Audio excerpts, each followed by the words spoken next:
Bonjour tout le monde et que Dieu vous protège. Quand un prophète quelconque, quand il vient, comment il trouve la nation? Il trouve une conscience, comme on dit, nationale, une conscience nationale. Est-ce qu'il existe ce mot? La conscience nationale. Ce mot n'existe pas. C'est-à-dire la réalité d'une conscience nationale n'existe pas. Il existe le terme uniquement, dans le sens respecter, par exemple, le prestige d'une nation, le drapeau d'une nation, uniquement. Il n'y a pas une conscience. Mais il la trouve là, comme ça. Un prophète. Et qu'est-ce qu'il veut dire? Elle représente tout le peuple. Mais qu'est-ce que dit que cette conscience nationale? C'est la locomotive d'une nation. La locomotive d'une nation qui tire. C'est un courant. Donc, si vous êtes dans cette locomotive, vous n'existez pas. C'est la locomotive qui vous tire. Mais comment garder votre conscience? Vous avez votre mouvement, votre conscience dans cette locomotive. Cette locomotive qui tire la foule, vous avez votre existence dans cette locomotive.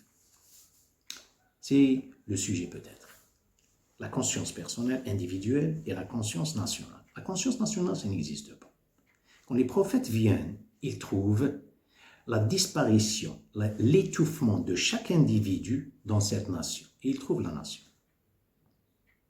C'est une nation, elle existe, mais il y a l'extirpation de chaque conscience de l'individu qui se reflète dans une nation. Vous allez dire, nation, c'est pas une nation. Attention, c'est parce que on a l'habitude de voir, par exemple, des documentaires, ce qui est écrit dans les livres, peut-être des films. On est peut-être conditionné de voir cette époque, ce qu'on nous montre, par exemple, les pharaons et tout ça, c'était comme ça, c'était petit. Attention, c'était une nation avec une structure, vous ne pouvez pas imaginer, qui était le cas de Pharaon. C'est une administration, c'est une colonne vertébrale bien maintenue. Aujourd'hui, ce n'est pas cette stabilité. Aujourd'hui, c'est une complexité qui apparaît pour nous.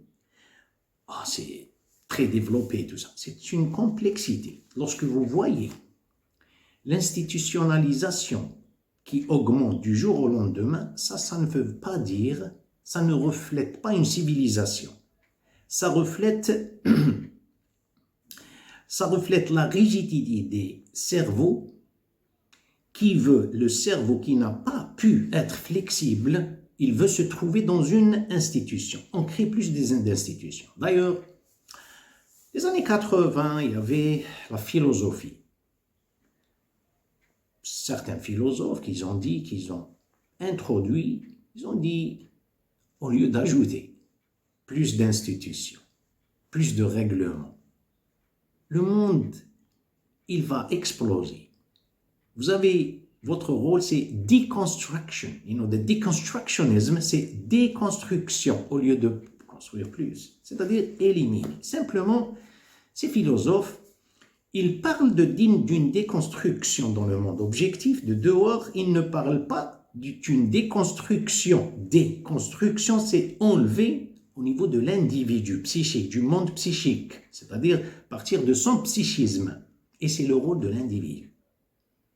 Là, il doit relever, être un iconoclaste au niveau de votre cerveau. Comment élever? Bon, on va prendre un petit exemple concret, car le fait d'expliquer quelque chose qu'elle est un peu abstraite, c'est-à-dire, c'est pas facile d'essayer de la voir dans l'espace, comme les dessinateurs, les architectes, ils doivent visualiser quelque chose dans l'espace, dans leur cerveau, ensuite ils la dessinent. Bon, j'ai un haltère dans ma main. Un haltère pour faire des exercices pour, par exemple, développer mon biceps. Si je suis, par exemple, dans le cas, je suis dans une chute libre, avec un parachute, est-ce que je peux faire des exercices? Étant dans une chute libre comme celle-là? Non, je ne peux pas. Pourquoi? Parce qu'il n'y a pas de plateforme. Je dois être debout sur une plateforme trampoline, quel que soit, pour faire des exercices, quelque chose qui me supporte en bas. Un autre cas, par exemple, je suis dans une piscine profonde, je nage, hein, j'aime la nage. Je prends un haltère et je ne touche pas le sol et j'essaie de faire l'exercice. Est-ce que je peux faire cet exercice? Non, je ne peux pas. Il y a la pesanteur, il y a la gravité qui me tire vers le bas. Il n'y a pas quelque chose qui me supporte. Par exemple, une plateforme, comme je viens de dire. C'est-à-dire, je prends un haltère, il doit y avoir un point d'appui sur quoi je repose. L'action, elle vient d'ici, avant-bras, le bras, le torse, les jambes, ça touche le sol, l'action rebondit, elle revient ici, elle contracte le muscle, c'est-à-dire le biceps. Qu'est-ce qu'on a ici? On a le centre de gravité. Qu'est-ce que c'est que le centre de gravité? Le centre de gravité, c'est la ligne verticale qui maintient mon équilibre. Ça, c'est le centre de gravité. Il y a le point d'appui d'en bas. Est-ce que le centre de gravité peut se partager avec quelqu'un d'autre? Ah, c'est une question un peu bizarre. Est-ce que le centre de gravité de moi, bon, les objets, je ne parle pas de l'objet, je parle de l'être humain. Votre centre de gravité qui maintient votre, vous avez ce stylo bleu, stylo rouge, centre de gravité, est-ce qu'ils peuvent se partager? Ils perdent tous les deux leur centre de gravité. C'est pas possible. Ça, c'est un centre de gravité, ça, c'est un centre de gravité. La ligne verticale. Ici, si celui-là, il se penche incliné, où est-ce qu'il est le centre de gravité ici? Il est ici qui maintient. Mais le point d'appui, ce n'est plus ça. Ce n'est plus celui-là. Le centre de gravité devient un autre. Il risque de tomber. Le point d'appui aussi, est-ce qu'il peut se partager avec quelqu'un d'autre? Non, il ne peut pas se partager le vôtre. Sinon, ça, c'est un exemple. C'est une action physique, une action psychique. Une action psychique. La même chose. L'action physique, elle a un temps qui est le vôtre, le moment de faire. L'action psychique, on ne dit pas une action psychique. Il n'y a rien qui touche, qui bouge dans le monde, dans le psychisme de l'être humain. C'est l'intention, une verticalité. Il y a l'intention, il y a la bulle d'air qui monte à la surface de la conscience, c'est la pulsion. Je vais faire quelque chose, je le fais. C'est vous, ça c'est vous. L'action, celle-là, elle est individuelle. Elle ne peut pas être régionale avec d'autres people. C'est l'individu. Revenons à la conscience nationale, régionale et tout ça. Ce qu'on voit aujourd'hui dans le monde, il y a les conflits qui existent, les conflits partout dans le monde, sans exception simplement. Vous les trouverez dans les pays là où il y a le monothéisme pire que d'autres. Mais ça va être pire, et pire, c'est pas être, par exemple, c'est pour être un pessimiste, mais c'est que l'être humain se cherche. Ces protestations, ces démonstrations et tout ça, c'est que l'être humain se cherche. Mais l'épitome ou bien, disons, le justificatif, c'est la retraite.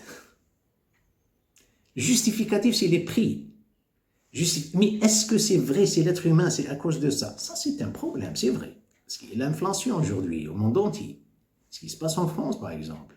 Mais ce n'est pas la raison principale pour laquelle les gens sont poussés avec toutes ces révoltes, cette haine et tout ça. L'individualité qui a disparu, ça fait longtemps. Bon. Comment? La question. Où est-ce qu'elle est cette individualité? J'aimerais bien l'acheter. Le prophète Mohammed, sallallahu alayhi wa sallam, il a parlé dans un hadith. Le hadith, c'est à propos de la foi. Qu'est-ce que c'est que la foi? Il a dit, la foi, c'est quelques 70 branches ou sections. Iman bid'un wa sab'una shu'ba. C'est le plus haut, ou bien le plus haut, c'est le fait de proclamer qu'il n'y a aucune réalité, l'exception de Dieu, ou un Dieu, la ilaha illallah, et le plus petit, le plus bas, imatatul adha anit tariq, c'est le fait de doter quelque chose qui dérange les passants, qui peut nuire les passants. Il a dit, Al-Iman, c'est la foi, c'est quelques 70 branches. C'est-à-dire le plus haut, c'est, il n'y a aucune réalité. Le fait de proclamer, il n'y a aucune réalité. Elle accepte que un Dieu. Adna, c'est le plus bas ou le plus petit, c'est le fait d'ôter. C'est quelque chose qui peut nuire les passants. Et la pudeur fait partie intégrale de la foi. إيمان بضع وسبعون شعبة أعلاها لا إله إلا الله وأدناها إماطة الأذى عن الطريق والحياء شعبة من الإيمان. Qu'est-ce qu'on voit ici? Vous voyez la verticalité qu'on a parlé à propos de la verticalité de l'action. L'action. Vous avez l'action qui est bon, tout à fait en bas, elle rebondit, elle vous développe. Ici, vous avez la foi, c'est que le fait de proclamer et le fait de penser, c'est pas proclamer. On ne parle pas de mots. Vous avez toujours une tendance. Vous vivez dans une culture, vous avez dans une nation, dans une n'importe quelle religion, même la religion aujourd'hui, le monothéisme lui-même. Aujourd'hui, vous dites, ça y est, je suis sain et sauf, ce qui est le cas de juifs. Oh, je suis sain et sauf parce que je suis né chrétien. Les musulmans, c'est pire. Je suis sain et sauf. Voilà ce qu'ils pensent. Je dis quelque chose, peut-être ça va sonner. Il y a plus d'idolâtrie en religion que dans l'idolâtrie elle-même. Il y a plus de laïcité en religion que dans la laïcité elle-même. Celui qui est dans l'idolâtrie, il sait, il se rend compte, un jour, il dit l'idolâtrie, c'est-à-dire c'est une stagnation, c'est le statique qui donne un reflet à mon cerveau qui un impact sur mon cerveau, je deviens statique avec cette idolâtrie. Il se réveillera un jour. Celui qui est soi-disant sous laïcité ça n'existe pas. Simplement les gens veulent dire, ils vivent tous caractérisés par le sacré de leur religion sans qu'ils le sachent. Je dis bien, ceux qui étaient dans une culture et tout ça, peuvent se réveiller. Mais celui qui est dans la religion, il y a le ça y est. Il y a l'imbu de sa personne, que Dieu est de mon côté, surtout les musulmans. Voilà, le Coran n'a jamais été modifié. Ça y est, je suis sain et sauf. C'est un grand danger. Le danger, c'est que l'idolâtrie, elle demeure toujours dans le cerveau de l'être humain. Et le fait de faire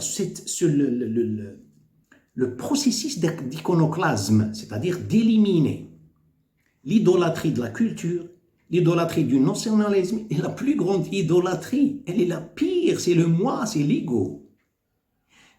Qu'est-ce que vous voulez dire par l'ego? C'est le fait de la personne elle a commis, par exemple, un péché ou quelque chose comme ça. Est-ce que cela... Non, je n'ai pas dit ça. Elle a commis un péché, ça veut dire qu'elle est... Quoi? Elle est polythéiste ou quelque chose? Non, je n'ai pas dit ça. Lorsque la logique de ce qui est légitime et illégitime vis-à-vis la loi de Dieu change suivant mes désirs, lorsque la loyauté, la logique m'est offerte, je la nie à cause de moi, là vous avez une idolâtrie. Bon, regardez le prophète par exemple. Pendant sa période à Mecca, est-ce qu'il a touché une idolâtrie? Est-ce qu'il a touché une idolâtrie des polythéistes, 13 ans à Mecca? Il n'a pas touché. Parce qu'elle est sacrée dans leur cerveau, il ne l'a pas touché. Bien qu'un de ses compagnons a fait quelque chose avec leur idolâtrie, ils l'ont frappé, presque tué, mais le prophète ne l'a pas.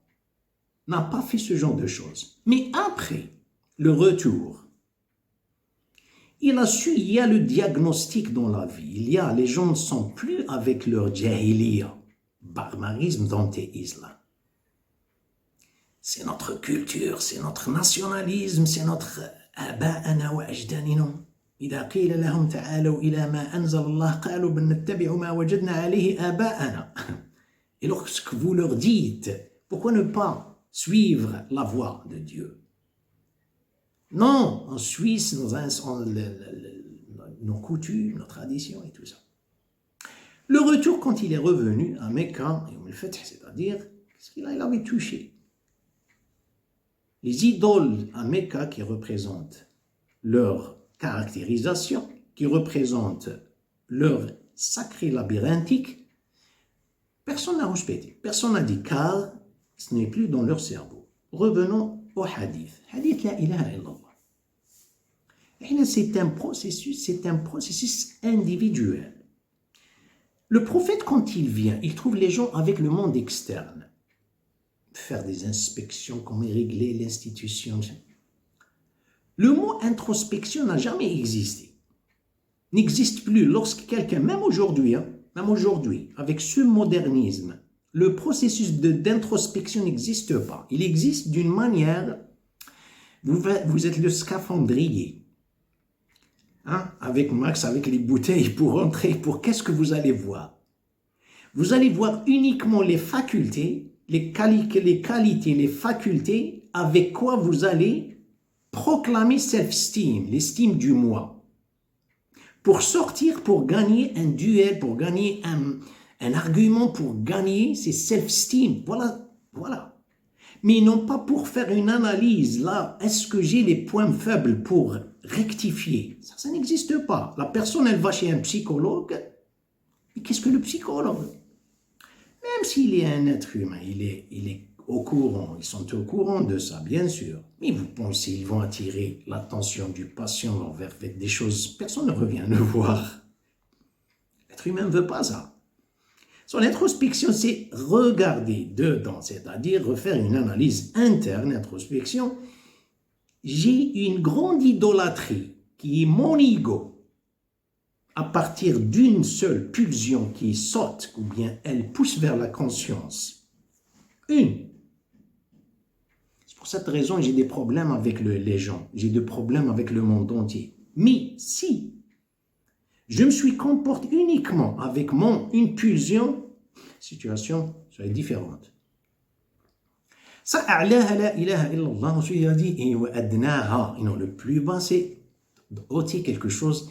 Qu'est-ce que vous êtes en train de faire avec cette verticalité? Regardez, verticalité. Regardez aujourd'hui, par exemple, si vous allez trouver quelque chose qui est à partir de la négligence des gens. Ils ont jeté quelque chose. Je ne vous dis pas que vous allez balayer les Champs-Élysées, balayer le faubourg Montmartre. Non, je ne vous dis pas ça, mais quelqu'un a jeté quelque chose. Vous allez la ramasser. Qu'est-ce qu'il a jeté? Il a jeté sa conscience, bien sûr. Il a jeté une responsabilité qui est devenue une irresponsabilité par terre. Vous l'avez ramassé. Le prophète vous a dit, Khadimul qawmi sayyiduhum, celui qui travaille, qui sert les gens, il est sayyid. Je ne sais pas quelle est la traduction. Sayyiduhum, il est le master. Vous voyez aujourd'hui, il y a trop de négligence.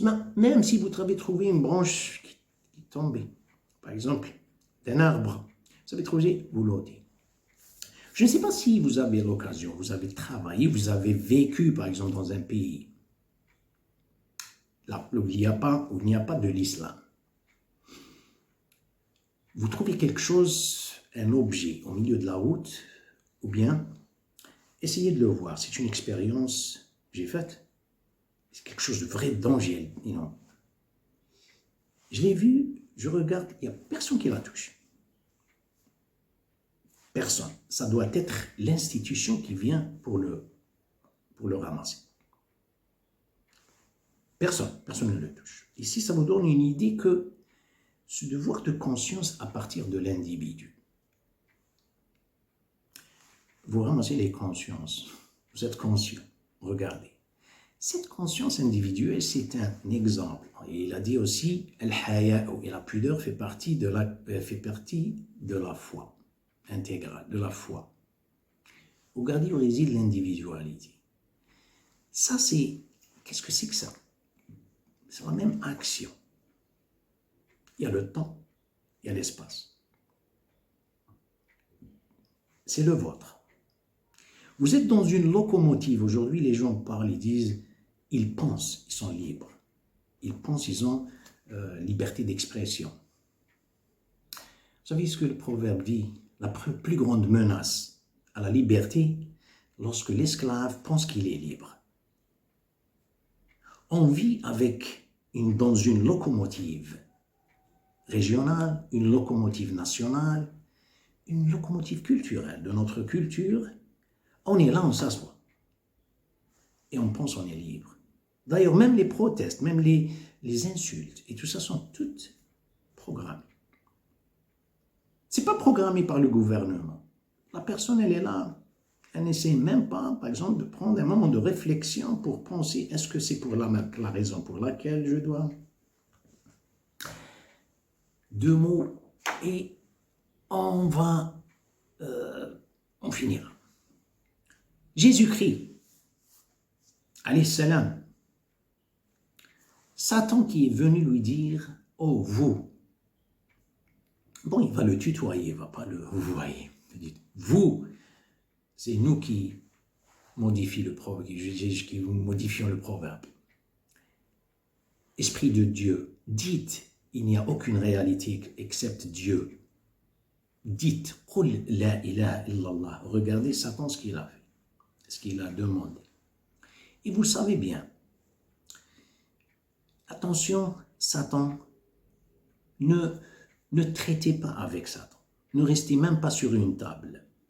S'il vous donne quelque chose, s'il vous dit, c'est le temps de la prière, méfiez-vous. Il y a un piège. Regardez ce qu'il lui a dit. Il lui a dit, dites, il n'y a aucune réalité excepte Dieu. La ilaha illallah. Le prophète de Dieu, il est bien au courant de ces choses. Il est au courant qu'est-ce que c'est que le temps des galaxies. Il est au courant de ce que c'est que le temps dans le cerveau. Il est au courant de tout. Attention. Si Jésus avait répondu, bien sûr, c'est une obéissance. Mais cette obéissance, combien elle a? Elle a quelques secondes. Mais cette obéissance de quelques secondes, elle va se transformer en décennies, siècles, milléniums. Attention. Bien que, s'il refuse, c'est un refus, attention, vous ne pouvez pas refuser. On dit, il l'a mis entre, on ne dit pas, c'est pas le beau terme, marteau et l'enclume, non, dans une situation très délicate. Mais qu'est-ce qu'il a répondu? Regardez, ça va être sculpté dans l'univers, dans l'existence, bien sûr. Il a dit, je le dis, c'est parce que Dieu m'avait demandé de le dire. C'est pas à cause de toi, ennemi de Dieu. Mais regardez ce qu'est l'encyclopédie derrière ces mots. Le temps, c'est le vôtre. Bien que des fois le temps vient, incitation, provocation, etc. Mais méfiez-vous qu'il va monter à partir de vous, à partir de votre décision, votre intention. Ça, c'est une intention individuelle, c'est une conscience individuelle qui est la conscience de Jésus, alayhi salam. Maintenant, la conscience nationale. La conscience nationale. Regardez. Ne pensez pas, méfiez-vous que lorsque vous entendez, comme j'ai dit auparavant, à propos de la nation d'avant, chez les pharaons et tout ça, quand les magiciens, il y avait le duel, comme vous savez, entre Moïse, alayhi salam, et les magiciens. Quand les magiciens ont vu, c'est un spectacle, c'est pas un spectacle dans le sens spectacle, c'est quelque chose de, vous savez, historique.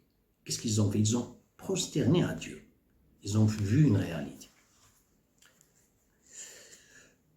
Ils ont prosterné, ils disent Amanna billah. Iman, mon Dieu. Mais qu'est-ce qu'il a dit, Pharaon?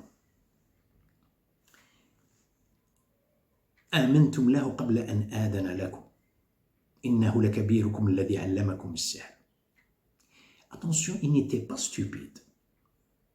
Les rois, les reines, les rois et tout ça, la chose qu'ils doivent contrôler, c'est le temps. Bien sûr, c'est à travers le travail. Mais même, ils veulent, attention aussi, contrôler à qui, le jour du sacrifice, à qui la nation veut se dévouer. Ça, c'est très... Attention, c'est pour cette raison. Alors, lorsqu'ils ont contesté, ils ont mis leur tête, c'est Amanna billah, c'est est-ce que vous allez croire en un seul Dieu, à croire avant que je vous donne l'autorisation. Si lui a donné l'autorisation, ça ne dérange pas. Ce qui est le cas aujourd'hui. Vous voulez faire, par exemple, mais l'autorisation, elle vient de l'être humain, comme vous. Est-ce qu'il y a un centre de gravité? Votre centre de gravité, ce n'est pas le vôtre, il vient de dehors. Merci pour le partage. Que Dieu vous protège.